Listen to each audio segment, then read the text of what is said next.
정말이지 생각해보세요. 우리 곁에서 포근하고 편안하게 만들어주었던 게 누구죠? 바로 담요입니다. 미러지의 보도에 따르면 파스칼 셀렉 씨는 49세 여성이라고 하는데요. 그녀는 영국의 아티스트로 담요와 결혼하기로 했다고 합니다. 파스칼 씨는 2월 10일 일요일 결혼식을 올리기로 했고 이 둘의 결합을 목격하기를 원하는 그 누구라도 참석해도 된다고 했죠. 이 결혼식은 루즈몬트 가든스에서 행해지기로 했으며 포어 스트릿에 위치한 글로리어스 아트하우스에서 리셉션 파티가 열렸다고 합니다. 파스칼 씨는 그녀는 나이트 가운과 털이 달린 신발을 신을 것이며 반면 그녀의 남편은 비밀이라며 밝히지 않았었죠. 하객들의 드레스 코드는 파자마나 가운과 같은 잠옷이었으며 안기 좋은 곰인형이나 날씨가 추우니 뜨거운 물 한 병을 들고 오면 좋겠다고 전했습니다. 담요와의 관계는 가장 길었고 강력했으며 가장 친근하며 의존할 만한 것이었다고 합니다. 이 담요는 그녀를 위해 항상 그곳에 있었으며 그녀를 포근하게 안아주었다고 하네요. 파스칼 씨는 안나 피츠제럴드 씨를 오후 아트 이벤트에서 그녀의 웨딩 플래너로 고용했습니다. 결혼식에는 케이크, 음악, 공연 등이 준비되었다고 하네요. 안나 씨는 이 결혼식은 지금까지 본 적이 없는 가장 특이한 결혼식이다. 여기에 참여할 수 있어 기쁘다. 발렌타인데이는 많은 이들에게 우울한 날일 수도 있다. 바라건대 이게 사람들의 기분을 업시켜 줄 수 있으면 좋겠다. 라는 말을 전했습니다. 여튼 축하드려요. 따뜻한 결혼 생활 하시길 바랍니다. 듀크 대학 의과대학의 대학원 연구의 디렉터 메간 릴리 씨는 학생들이 캠퍼스에 있을 때에는 영어만 쓰도록 촉구하는 이메일을 보냈다고 합니다. 듀크 대학의 학생신문 더 크로니클은 릴리 씨 친구들 2명이 그녀에게 국제학생 2~3명이 라운지와 공부 공간에서 중국어로 이야기하고 있었다는 사실을 말해주었다고 보도했습니다. 이때 그녀는 1, 2학년 대학원 학생들에게 항상 영어만 100% 쓸 것을 요구하는 이메일을 보내기로 마음 먹었다고 합니다. 교수진은 학생들이 아주 시끄럽게 말하고 있었다고 말하며 불평을 한 듯한데요. 이들은 학생들이 그들의 영어를 향상시킬 수 있는 기회를 이용하지 않은 데 대해 실망했다라고 말했습니다. 이 이메일을 캡처한 사진이 지난번 내가 확인했을 때 미국은 공식 언어가 없었는데 말이지 와 같은 메시지와 함께 소셜미디어를 돌았습니다. 이 이메일에 따르면 학교 교수진들은 또한 중국어로 말하는 학생들의 이름을 기록하기를 원했다고 합니다. 중국 소셜미디어에서 일부 사람들은 이것이 명백한 인종차별이라고 말하며 예민한 반응을 보이기도 했는데요.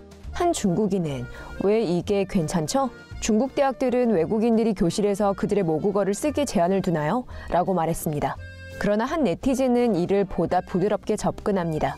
솔직히 저는 이게 인종차별이라고 생각지 않아요. 사람들은 이런 문제에 너무 예민하게 반응하고 있습니다. 여러분들은 해외에 가면 영어를 연습해야죠. 라고 말이죠.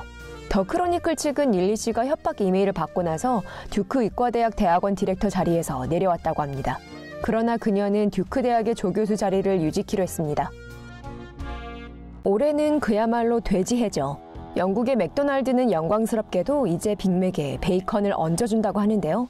더 선지에 따르면 맥도날드가 아이콘이었던 빅맥의 레시피를 51년 만에 처음으로 바꾸는 것이라고 전했습니다. 원래 빅맥에는 비프 패티 2장, 특제 소스, 양파, 피클 양상추, 그리고 치즈가 빵 3장 사이사이에 들어간다고 합니다. 그런데 이제 베이컨도 합류하게 된다고 하는데요. 베이컨을 넣어준다는데 불평할 자 있을까요? 그것도 같은 가격이라면 말이죠. 맥도날드는 이 섹시한 베이컨 말고도 또 다른 빅맥 2종류도 가지고 돌아왔습니다. 섹시 베이컨을 더 얹을 수도 있고 얹지 않아도 되죠. 맥 주니어는 패티 한 장이 들어있는 베이비 버전이고요. 반면 그랜드 빅맥은 슈퍼사이즈 버전이죠. 놀랍게도 이 둘이 아주 인기라고 하는데요. 지난 2018년 1월 출시되자마자 재빨리 동이 났다고 합니다. 미러지의 보도에 따르면 주니어 그리고 그랜드 맥은 3월 19일까지만 사 먹을 수 있다고 하는데요. 그렇지만 베이컨 빅맥은 계속 판매될 것이라고 하네요. 최소한 영국인들은 이 돼지회를 한층 더 즐겁게 보낼 수 있겠어요. 로열 캐리비안은 배 위에 세계에서 가장 긴 미끄럼틀을 설치해 새롭게 거듭나려고 합니다. 로열 캐리비안의 내비게이터 오브 더 시즈라는 배를 리모델링하는 데에는 1억 1,500만 달러, 한화 약 1,500억 원을 들인다고 하는데요. 여기에는 길이가 대략 244m가 되는 가장 긴 워터슬라이드 공사가 포함됩니다. 기계에 따르면 이 새 워터슬라이드는 더 블래스터라고 불리며 분수 5개에 2명이 탑승할 수 있는 튜브를 수용할 수 있습니다. 이 워터슬라이드의 일부는 배 가장자리에서 튀어나와 있고 튜브가 투명이라 승객들이 바다 경치를 특이하게 감상할 수 있습니다. 또 다른 슬라이드는 립타이드라고 불리는데요. 메트로 타는 이 슬라이드에도 또한 이 크루즈배의 가장자리에서 커브를 도는 투명한 구간이 있습니다. 리모델링한 이 크루즈배는 2월 24일 런칭됩니다. 이 배는 마이애미 해안에서 바하마까지 항해하게 됩니다. 인구학적 시한폭탄이 터질 날이 중국에게는 그리 멀지 않았습니다. 윈도인포라는 금융 서비스 회사에 따르면 중국이 지난 2018년 출생한 인구수가 152만 3천 명이었으며 118만 7천 명이 출생한 1961년 이후 최저치라고 합니다. 연합통신은 국가통계자료청을 언급하며 이는 현재 중국 인구수가 2018년에는 13억 9,500만 명이었다고 전했습니다. 비즈니스 인사이더에 따르면 출생이 줄고 노인 인구가 증가하면 그 국가의 경제는 잘 돌아가지 못한다고 합니다. 중국의 하나의 정책은 1979년과 2015년 사이 35년 이상 동안 수행되어 왔으며 그 결과 남아 선호사상으로 인한 인구 증가의 속도를 늦출 수 있었습니다. 이로 인해 노인 인구수가 상대적으로 많아지고 이들을 부양할 수 있는 노동이 가능한 젊은 층 인구는 감소합니다. 중국 정부는 이러한 인구학적 시한폭탄이 다가오고 있다는 것을 잘 알고 있으나 여태까지 유일한 마케팅 및 광고만으로 떨어지는 출산율을 해결할 수 있었습니다. 그렇지만 솔직히 우리 지구에 더 많은 인구가 필요한가요? 사람이 좀 적어도 나쁜 것만은 아닐 텐데요. 여기 또 한 번의 사건이 밥맛 뚝 떨어지게 만드네요. 예전에 어빈스의 솔티드 에그 PC 스킨 스낵 안에서 튀겨진 도마뱀이 나왔다고 보도드렸었는데요. 이번에는 대나무 밥에서 도마뱀이 나왔다고 합니다. 코코너츠 방콕의 보도에 따르면 준토 게우푸옹이라는 62세 여성이 카오람이라고 불리는 태국 스낵에서 도마뱀을 발견했다고 합니다. 그녀는 이를 수린역에서 구매했다고 합니다. 준토 씨에 따르면 그녀는 집에 가려 기차를 기다리고 있었다고 하는데요. 40세 정도로 보이는 여성에게서 대나무 밥을 구매했다고 합니다. 하나당 20바트 정도였다고 하네요. 준토 씨는 운 좋은 하루였다고 생각하고 기분이 좋아졌습니다. 대나무 밥을 하나 더 공짜로 받았거든요. 그녀는 총 5개를 먹었는데요. 6번째 대나무 밥을 먹으려고 했을 때 그녀는 대나무를 쪼갰으며 그 안에서 도마뱀을 발견했습니다. 너무 큰 충격이었고 토 나올 것 같았어요. 저는 이런 음식 다시는 먹지 않을 거예요. 라고 준토 씨는 태국의 지역 뉴스와의 인터뷰를 통해 전했습니다. 이게 처음 있는 일은 아니기 때문에 음식을 먹을 때에는 한 번 더 들여다보시길 바랍니다. 한 여성이 미국 맨해튼의 타운하우스의 엘리베이터에 갇혀 주말을 지냈다고 합니다. 뉴욕타임즈는 파출부 마리테스 포탈리자 씨가 평소대로 출근했지만 예기치 못한 일이 발생했다고 전했습니다. 고장난 엘리베이터에 갇힌 것이죠. 포탈리자 씨는 지난 1월 25일 금요일 갇혔다고 경찰에 설명했습니다. 보도에 따르면 타운하우스의 주인들은 주말 동안 집을 비운 상태였습니다. 뉴욕타임즈는 어떤 사람이 집주인에게 연락을 취하게 되면서 포탈리자 씨가 구조될 수 있게 되었다고 보도했습니다.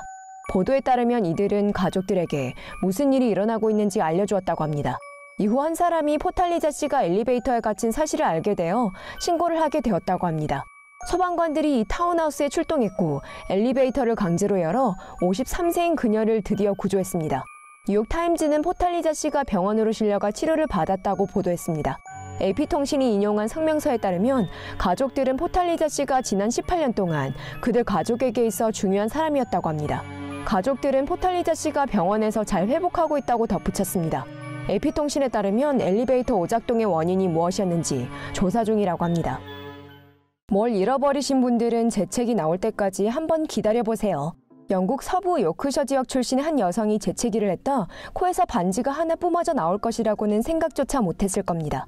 아비가일 톰슨 씨는 20세의 미용사로 12년간 반지가 코 속에 들어앉아 있었을 것이라고는 생각지도 못했습니다. 레드 바이블의 보도에 따르면 이 반지는 지난 2007년 어머니의 생일 선물이었으며 당시 그녀는 8살이었다고 합니다. 그녀의 생일 이후 몇 달이 지나고 그 반지는 사라졌습니다. 아비가일 씨는 그 반지를 누군가가 훔쳤다고 생각했죠. 그녀는 또한 이 작은 반지가 코 속에 걸려 있었을 것이라고는 생각조차 하지 못했습니다. 아비가일 씨는 엄청난 재채기를 한 번 하고 나서 이 은반지가 코 속에서 뿜어져 나와 깜짝 놀랐습니다. 이 반지 같은 것이 알고 보니 12년 전에 그 반지였던 겁니다. 그녀는 이후 엄마를 불러 무슨 일이 일어난 것인지를 보여주었죠. 이 반지는 사실상 도둑질을 당한 것이라고만 생각하고 있던 아비가일 씨와 그녀의 엄마는 아마도 그녀가 코를 후빌 때 코 속에 걸린 것일 수도 있다고 생각하고 있습니다. 그러나 아비가일 씨는 숨을 쉬는데 불편함을 느낀 적이 한 번도 없었습니다. 이 반지가 그녀의 코 속에 12년간 들어앉아 있었지만 이 반지는 아직도 상태가 꽤 괜찮았습니다. 성형외과 의사인 나빈 카베일 씨는 아비가일 씨가 겪은 이와 같은 사건이 흔한 일이라고 말했습니다. 왜냐하면 아이들의 코 속에 구슬 같은 것이 끼는 일은 흔한 일이기 때문이죠. 나빈 카벨 씨는 아비가일 씨의 반지가 딱딱한 뼈 조각 둘 사이에 끼어서 움직이지 않았기 때문에 그녀가 아무것도 느낄 수 없었던 것이라고 말했습니다. 한 어린이가 여느 아이들처럼 놀다 실수로 변기 커버에 머리가 끼어버렸다고 합니다. 레드 바이블에 따르면 A번 소방서의 감시 매니저로 일하던 남성이 집에 왔다 아들이 변기통에 끼어있는 모습을 발견했다고 합니다. 이 작은 남자아이는 어떻게 된 일인지 일반 변기에 끼워서 사용할 수 있는 종류의 배변 훈련용 변기 커버의 구멍 속으로 들어가게 되었다고 합니다. 아이가 빠져나오지 못하자 전문가들이 출동했죠. 템플 소방서의 소방관들이 트위터에 구조 과정 장면들을 공유했습니다. 소방관들이 이 변기 커버를 제거하기 전에 안전고글과 플라스틱 뚜껑으로 아이의 얼굴을 보호해야 했습니다. 소방관들은 이후 이 아이의 머리를 꺼내기 위해 돌아가는 원형판 톱을 사용해야 했습니다. 다행스럽게도 아이는 끝까지 잘 견뎌냈으며 멀쩡했다고 합니다. EVA 항공이 몸집이 거대한 한 미국인이 승무원에게 트럭 사이즈만한 엉덩이를 강제로 들이밀어 닿게 만든 이후 다시 이런 상황에 대한 만반의 준비를 하고 있다고 합니다. 지난 1월 19일 450파운드, 약 204kg이 나가는 이 남성이 비행기에 굴러들어와서는 여성 승무원에게 엉덩이를 닦아달라고 요구했었죠. SETN에 따르면 EVA 항공의 한 승무원이 200kg이 넘는 이 남성이 3월 17일 또 EVA 항공 비행기를 예약했으며 항공편 212인 이 비행기는 방콕에서 대만으로 간 뒤 다시 로스앤젤레스로 돌아갈 예정이라고 합니다. 1월 26일 항공사는 해당 항공사의 항공편 20편에서 발생한 황당한 사건들에 대한 기록을 내놓았습니다. 지난 2018년 5월 샌프란시스코 공항에서 방콕으로 향하던 도중 이 남성은 또한 비즈니스 클래스의 화장실을 사용하고 엉덩이를 닦아달라고 요구했습니다. 승무원은 그 엉덩이를 닦아줄 수 없다고 말했죠. 지난 2018년 대만에서 방콕으로 가는 비행기 안에서 그의 오줌통을 닦는 데 도움을 달라고 승무원들에게 요구를 했었는데요. 장갑을 끼고 진짜 그렇게 해주었다고 합니다. 그런데 정말 참 미스터리한 게요. 방콕까지 그렇게 빈번히 여행할 수 있다니요. 그냥 단지 태국 음식을 먹으러 방콕에 갔을까요?